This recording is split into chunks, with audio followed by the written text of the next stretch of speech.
BMC चुनाव result देखकर एकनाथ शिंदे ने देवेंद्र फडणवीस की टेंशन बढ़ा दी है और इधर कांग्रेस में भी दो फाड़ हो गई है।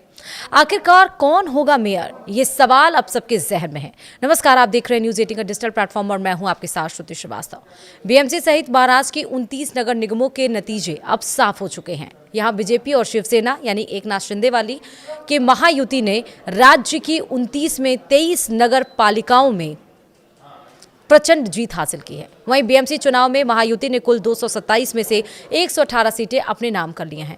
मुंबई महानगर निगम में भाजपा और शिवसेना की बढ़त ने पूरे देश का ध्यान खींचा, जहां 28 साल से चली आ रही ठाकरे परिवार की धाक पर गहरा धक्का लग गया है। हालांकि शाम होते होते चुनावी परिदृश्य पूरी तरह से बदल गए। जहां पहले यह माना जा रहा था कि बीएमसी में बीजेपी के नेतृत्व में महायुति प्रचंड जीत हासिल कर लेगी, लेकिन अंतिम नतीजों में उसे बहुमत से केवल 4 सीटें ज्यादा मिली। इसमें बीजेपी ने 89 जबकि शिवसेना ने 29 सीटें पाई हैं। वहीं मुंबई नगर निगम चुनाव में कई सीटों पर कांग्रेस ने शिंदे सेना को करारा झटका दिया। यहां 24 सीटें जीतकर कांग्रेस चौथी बड़ी पार्टी बनी है।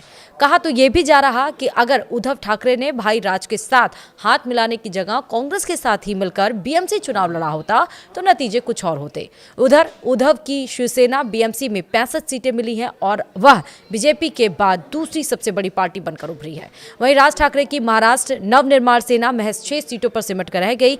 बीएमसी चुनाव में AIMIM ने भी 6 सीटें अपने नाम की हैं।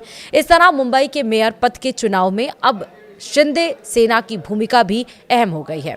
खबर है कि उप मुख्यमंत्री एकनाथ शिंदे ने मेयर पद पर दावा ठोक दिया है। वहीं महाराष्ट्र के मुख्यमंत्री देवेंद्र फडणवीस ने साफ कहा है कि मुंबई का मेयर मराठी, हिंदू और महायुति से होगा। ऐसे में बीएमसी चुनाव के फाइनल नतीजे साफ होने के बाद अब सबकी नजरें इसी सवाल पर टिकी हैं कि मुंबई का मेयर आखिर कौन होगा। इधर बीएमसी सहित महाराष्ट्र के 29 नगर निगमों में हुए चुनाव में कांग्रेस के खराब प्रदर्शन के बाद पूर्व मुंबई कांग्रेस अध्यक्ष भाई जगताप ने पार्टी सांसद और मौजूदा अध्यक्ष वर्षा गायकवाड़ का इस्तीफा तक मांग डाला है। वहीं नवी मुंबई के नेरुल इलाके में भाजपा कार्यकर्ताओं ने शिवसेना UBT के कार्यालय में तोड़फोड़ की। बीजेपी कार्यकर्ताओं ने नेरुल स्थित शिवसेना कार्यालय पर हमला बोल दिया और यहां जमकर तोड़फोड़ की गई। यह कार्यालय शिवसेना के शहर प्रमुख विजय माने का बताया जा रहा है। घटना के बाद इलाके में तनाव है। फिलहाल इस घटना की वजह चुनाव परिणाम के दौरान आपसी बहस बताई जा रही है। उधर महाराष्ट्र के उप मुख्यमंत्री एकनाथ शिंदे ने CNN न्यूज 18 को बताया कि बीएमसी चुनाव के नतीजे से विकास विरोधी राजनीति को साफ तौर पर खारिज किया गया है। महायुति गठबंधन की शानदार जीत के बाद वोटर्स ने ग्रोथ, इंफ्रास्ट्रक्चर और शहरी बदलाव पर फोकस वाले गवर्नेंस मॉडल का समर्थन किया है। यहाँ एकनाथ शिंदे ने मुंबई में भाजपा के मेयर बनने की बात कहने से परहेज किया, यह इशारा करते हुए कि महायुति के मेयर बनेंगे। वहीं बृहन मुंबई नगर निगम यानी कि बीएमसी चुनाव के फाइनल नतीजे शुक्रवार देर रात पूरी तरह से साफ हो गए।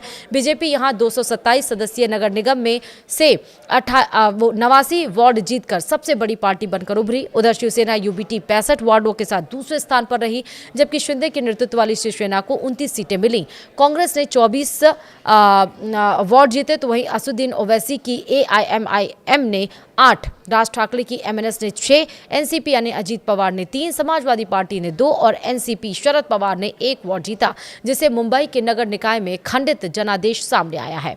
वहीं मुंबई नगर निगम के नतीजे देखने के बाद एकनाथ शिंदे की शिवसेना ने महापौर पद पर दावा ठोक दिया। बीएमसी चुनाव में ठाकरे बंधुओं की हार और कांग्रेस की 24 सीटों पर जीत के कारण मुंबई का अगला मेयर चुनने में 29 सीटें जीतने वाली शिंदे की शिवसेना की भूमिका अब अहम हो गई है। इधर शिवसेना प्रवक्ता शीतल महात्रे ने कहा है कि बाला साहेब की जन्म शताब्दी के अवसर पर शिवसेना को महापौर बनना चाहिए। शीतल महात्रे ने मांग की है कि हमें 2.5 साल के लिए मुंबई में महापौर का पद चाहिए। तो देखना होगा कि अब क्या होता है और कौन होता है मेयर। वीडियो में इतना ही। नमस्कार।